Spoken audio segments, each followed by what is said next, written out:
to rub salt into the wound. Once he eventually got to Jamaica, the owner of the ship put in an insurance claim for lost cargo, valued at £30 a head. It got turned down, and actually was one of the catalysts for the movement to abolish the trade in enslaved people. What's the value of a person? Can you put a monetary value on it? Richard Dawkins, the great atheist scientist, was asked in an online chat. Question came up. I've just had my pregnancy scan. It's shown that the child is likely to have Down syndrome. What should I do? Instant response from Dawkins: abort and try again. What's the value of one? Into all this, I feel like I've just covered about 15 controversial subjects in about 3 minutes. So sorry, I'm just going to try and lighten the mood a little bit. But in the middle of all this, Jesus says one matters.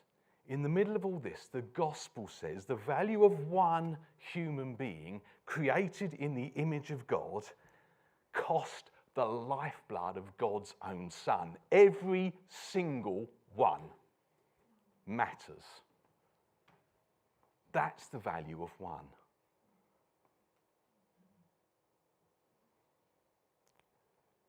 It's estimated that 95% of children and young people in the United Kingdom now have no contact with church. 98 to 99% of them are in school. That's why we do what we do.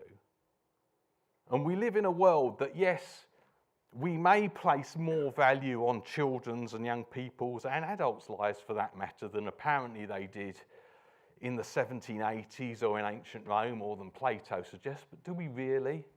How often in our society is value dependent on how well you achieve, how good your grades are, what kind of job you get, whether you're going to be a useful contributor to society, whether you've got, everything together, whether you're doing well. And that little video actually that Helen showed, doesn't that remind us of that? That actually we say as God's people loud and clear, every one matters. Because they're made in the image of God, because he loved them, he loved you.